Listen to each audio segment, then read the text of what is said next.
এর আগের বার আমি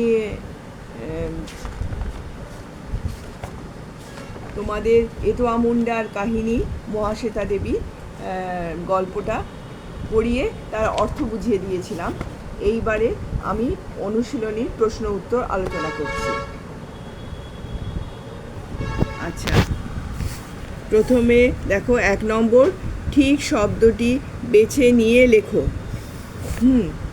গ্রামটা আদি নাম ছিল শালগাড়া, হাতিঘর, হাতিবাড়ি, শালগেড়িয়া। উত্তর হবে শালগেড়িয়া। আচ্ছা, 1, 2, মতিবাবু ছিলেন গ্রামের আদি পুরুষ, ভগবান, জমিদার, মাস্টার। উত্তর হবে জমিদার। 1, 3, এটোয়া শব্দটির অর্থ হলো রবিবার, সোমবার, বুধবার, ছুটির দিন।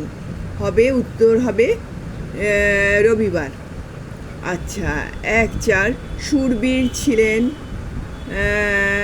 শূরবীর বা সুরবীর যাই হোক ছিলেন একজন সর্দার, আদিবাসী রাজা, বনজীবী, যাত্রা শিল্পী। হবে আদিবাসী রাজা। আচ্ছা, 1, 5, ডুলুং, সুবর্ণরেখা নামগুলি পাহাড়ের, ঝর্ণার, নদীর, গাছের। হবে নদীর। উপযুক্ত শব্দটি বসিয়ে বাক্যটি সম্পূর্ণ করো। আর হাতিশালাটা ছিল পাথরের। আচ্ছা, 2, 2, এটোয়ার দাদু বলে এক সময়ে এটা ছিল আদিবাসী গ্রাম। আচ্ছা, 2, 3, গায়ের বুড়ো সর্দার ড্যাশ নাতিটার দিকে তাকায়। হবে মঙ্গল। আচ্ছা, 2, 4, তবে জঙ্গল তো ড্যাশটা হবে মা। আচ্ছা, 2, 5, ড্যাশ স্কুলের চালাঘরের কোল দিয়ে পথ। এটা হবে প্রাইমারি স্কুলের চালাঘরের কোল দিয়ে পথ। আচ্ছা, এবার শব্দার্থ। এখানে তো শব্দার্থ সব দিয়ে দিয়েছে, এগুলো প্রথমে পড়ে নিতে হবে। পূর্বপুরুষ হলো বাবা ঠাকুরদার বংশের আগেকার লোক। উৎখাত, দূরীভূত, সমূলে উৎপাটিত। আচ্ছা, হাতিশালা, হাতি রাখার জায়গা। হুল, বিদ্রোহ, উলগুলান, বিদ্রোহ। গোলাঘর, শস্যাগার। ছোটনাগপুর, পূর্ব ভারতের মালভূমি অঞ্চল।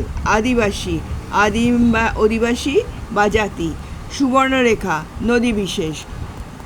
সুদাবার, জিজ্ঞাসা বা প্রশ্ন করবার। লোধা, প্রাচীন জনজাতি বিশেষ। সিধু কানু, সাঁওতাল বিদ্রোহের বিখ্যাত 2 নেতা। আধার, অন্ধকার, বসত, বাসস্থান, বাগাল, রাখাল। মুন্ডা, পূর্ব ভারতের প্রাচীন জনজাতি বিশেষ। সমুদ্র, সাগর বা সমুদ্র। জোর জুলুম, অত্যাচার। টোকো, টক হয়ে গেছে এমন। বিরসা মুন্ডা, মুন্ডার বিদ্রোহের বিখ্যাত নেতা। পরোয়া, তোয়াক্কা, গুঞ্জন, গুনগুন শব্দ, গাই, গরু। এইবার অর্থ লেখো। আচ্ছা, গর্জন, অর্থ হবে উঁচু গভীর আওয়াজ। আচ্ছা, বাগাল, রাখাল। গুঞ্জন, গুনগুন শব্দ। দুলন্ত, দুলছে এমন। গোড়া, শুরুর অংশ বা মূলদেশ। আচ্ছা, এবার হবে বিপরীতার্থক শব্দগুলি লেখো। 4 নম্বর প্রশ্ন। পূর্বপুরুষ, উত্তর পুরুষ। আদি, অন্ত। কচি, পাকা। শুকনো, ভেজা। বিশ্বাস, অবিশ্বাস। ঠিক আছে। 5 নম্বর, সমার্থক শব্দ লেখো। জল।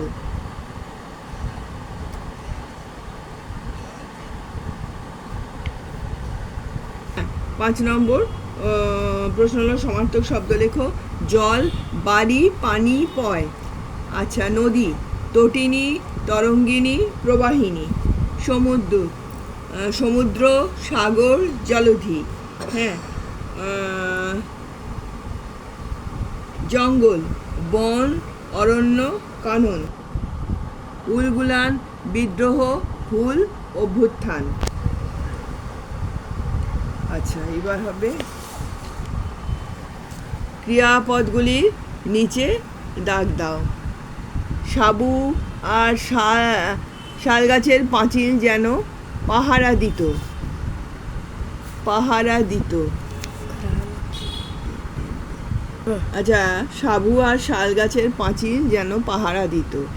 আচ্ছা, এখন পাহারা দিতটা হবে ক্রিয়াপদ, তার নিচে দাগ দিতে হবে। এখন কেউ চাঁদ দিয়ে বছর হিসাব করে? হ্যাঁ, এখানে হিসাব করে একটা হবে, তলায় দাগ দিতে হবে। আচ্ছা, ছোটনাগপুর ছাড়লামের তলায় দাগ দিতে হবে। জঙ্গল নষ্ট করি নাই।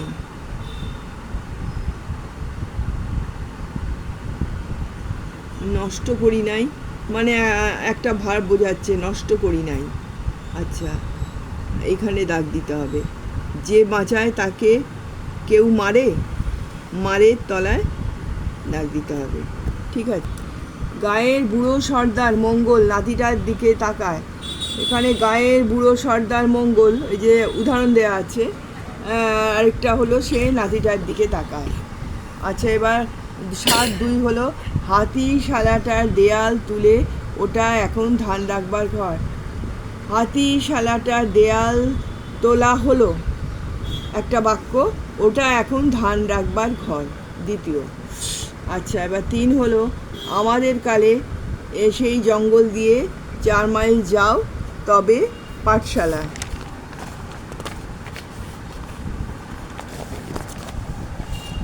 হবে আমাদের কালে একটা আমাদের কালে সেই জঙ্গল দিয়ে 4 মাইল যাওয়া হলে তবে পাঠশালা। এবার এটাকে দুটো ভাগে ভাগ করতে হবে। আমাদের কালে সেই জঙ্গল দিয়ে 4 মাইল যেতে হতো। আচ্ছা, এবার পরের হবে তবে পাঠশালা পাওয়া যেত। তবে পাঠশালা পাওয়া যেত, দুটো বাক্য। আচ্ছা, এবার 7-4 এখনো লাফায় আর নদীর জল কাশবন বুনো ফুল আকাশ সকলকে ডেকে বলে সে কি ভীষণ যুদ্ধ। এবার এটাকে দুটো ভাগে ভাগ করতে হবে।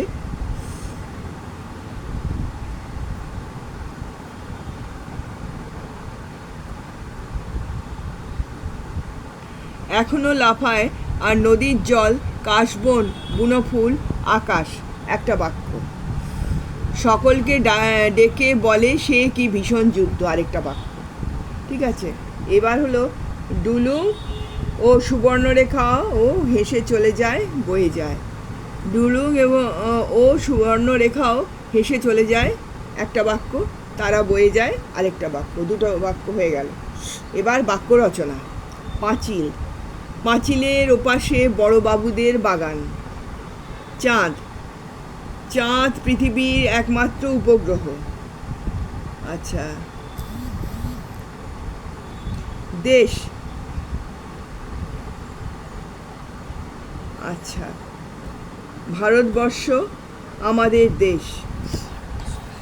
মানুষ, আমি লেখাপড়া শিখে মানুষ হতে চাই। জঙ্গল, বাঘ জঙ্গলে থাকে। ঠিক আছে।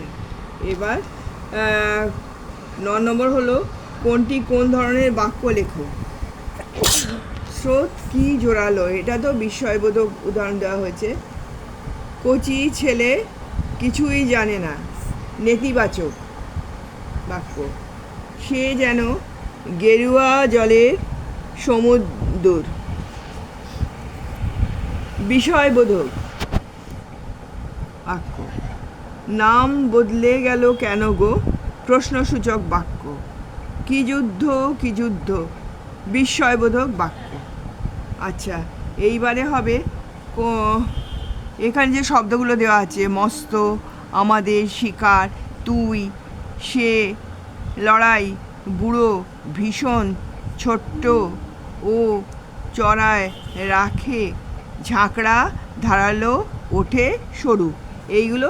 এবার এখানে বিশেষ্য, বিশেষণ, সর্বনাম, অব্যয়, ক্রিয়া। আচ্ছা, বিশেষ্য হলো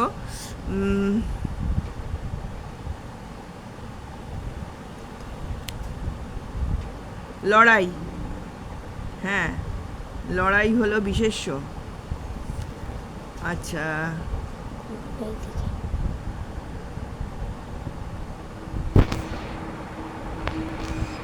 আচ্ছা, বিশেষ্য শিকার, লড়াই। বিশেষণ মস্ত, বুড়ো, ভীষণ, ছোট্ট, ঝাঁকড়া।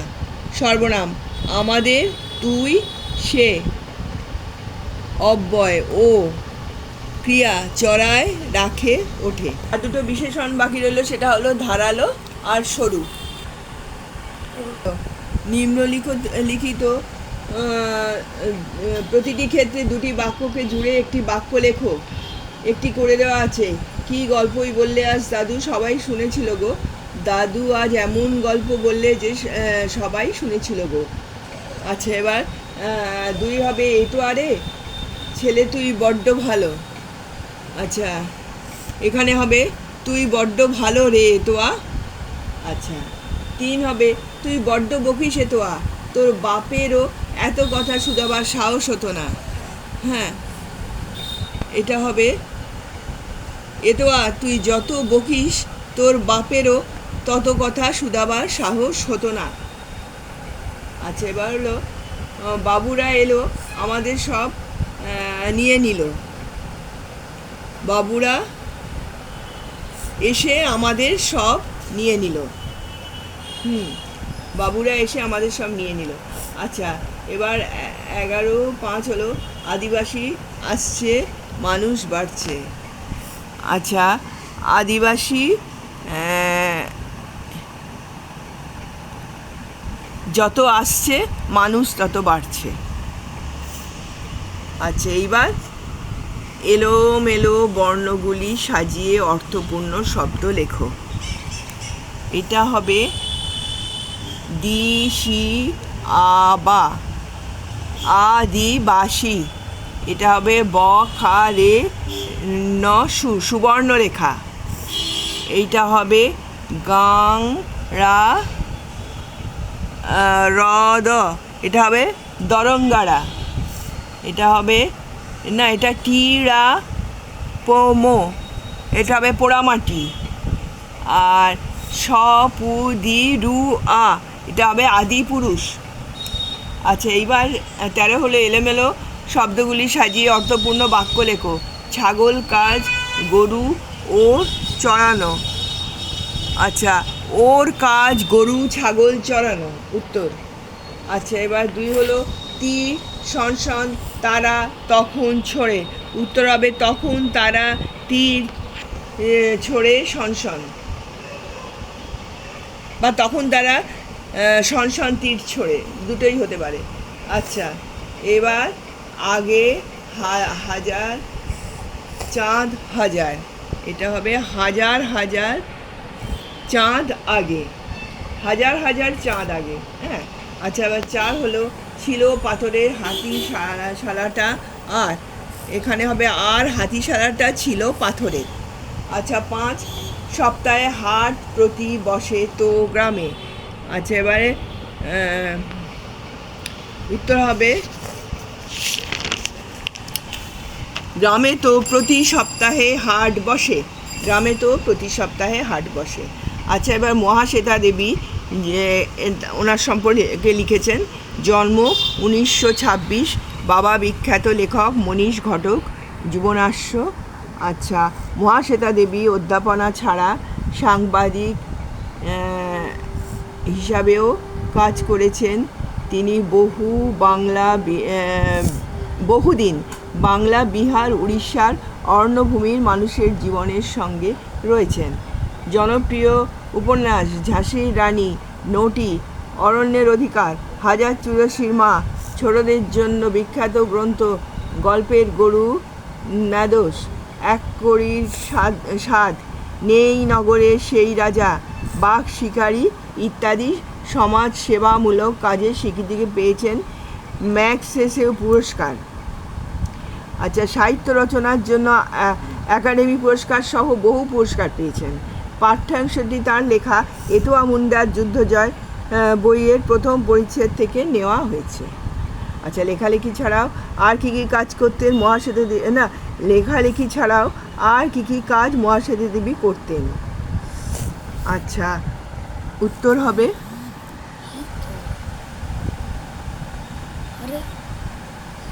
হ্যাঁ, লেখালেখি ছাড়াও সাংবাদিক, শিক্ষকতা ও সমাজসেবামূলক কাজ করেছেন। আচ্ছা, এবার আদিবাসী জীবন নিয়ে তার একটি বইয়ের নাম, আদিবাসী জীবন নিয়ে তার লেখা একটি বইয়ের নাম হলো অরণ্যের অধিকার। এবার ছোটদের জন্য লেখা তার একটি বিখ্যাত বইয়ের নাম লেখো। ছোটদের জন্য লেখা তার একটি বিখ্যাত বইয়ের নাম বাঘা শিকারী। আচ্ছা, এবার নিচের প্রশ্নগুলোর উত্তর নিজের ভাষায় লেখো। সেও এত ভীষণ যুদ্ধ, কোন যুদ্ধের কথা এখানে বলা হয়েছে? আচ্ছা, সেও এক ভীষণ যুদ্ধ, কোন যুদ্ধের কথা এখানে বলা হয়েছে? সেও এক ভীষণ যুদ্ধ হলো বিরসা মুন্ডার যুদ্ধের কথা বলা হয়েছে। আদিবাসীদের এলাকাকে জোর জুলুম করে কেড়ে নেওয়ার বিরুদ্ধে ছিল এই যুদ্ধ। উলগুলান। গাঁয়ের নাম হাতিঘর কেন? গাঁয়ের নাম হাতিঘর হলো কেন?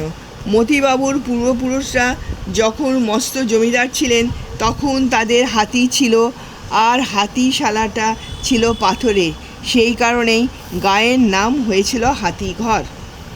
আচ্ছা, এইবার হবে ভজনভুক্তা এতোয়াকে কি বলতো?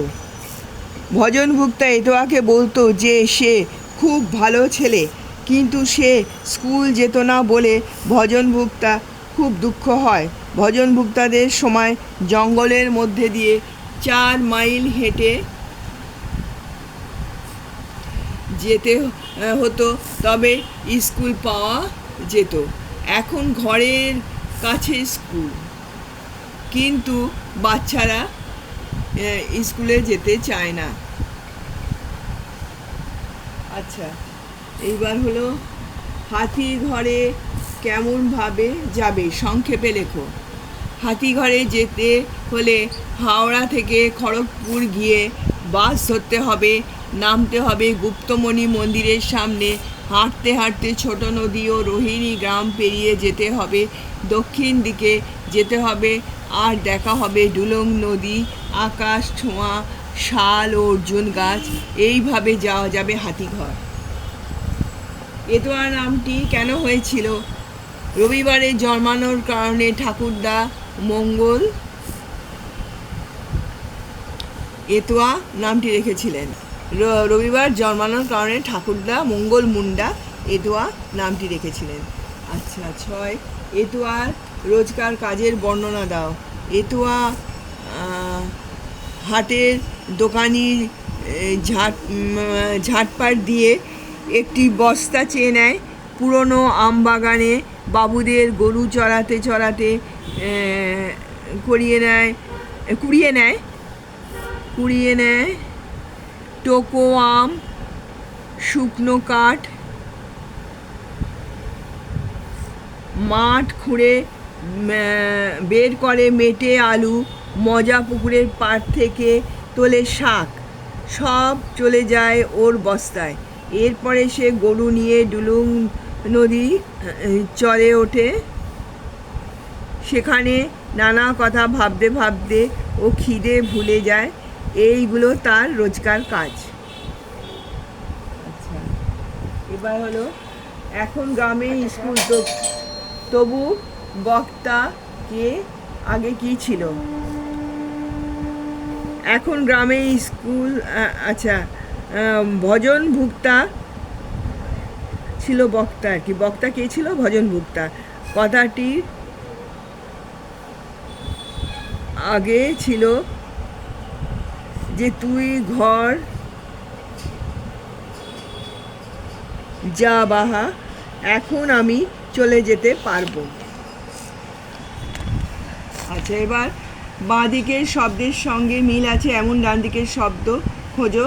যেমন এখানে আছে, বাঁ দিকে আছে হাতি, চাল, গ্রাম, চাঁদ, পাতা। ডান দিকে পল্লী, জ্যোৎস্না, সুর, গাছ, ধান। এটা হবে হাতি, সুর, চাল, ধান, গ্রাম, পল্লী, চাঁদ, জ্যোৎস্না, পাতা, গাছ। আচ্ছা, এটা নদীর পাড়ে সূর্য অস্ত গেল, কোনো গ্রামে মাদল বাজছে, পরব এসে গেল। এখানে সব স্কুল ছুটি পড়ে গেছে। এবারে ছুটিতে আমরা বন্ধুরা, আচ্ছা এটা লিখতে হবে। নদীর পাড়ে সূর্য অস্ত গেল, কোনো গ্রামে মাদল বাজছে, পরব এসে গেল। এখানে সব স্কুল ছুটি পড়ে গেছে। এবারে ছুটিতে আমরা বন্ধুরা মিলে ঠিক করেছি আদিবাসী গ্রামের সেই মেলায় যাব। আমরা সবাই মিলে নতুন জামা কাপড় পরে ধামসা আর মাদলের তালে নাচ দেখব। সেখানে মাটির পুতুল কিনবো আর গ্রাম্য মেলায় জিলিপি খাবো। সন্ধে হলে নদীর পাড়ে বসে আমরা চাঁদের আলো দেখব। আমাদের ছুটির দিন খুব ভালো যাবে।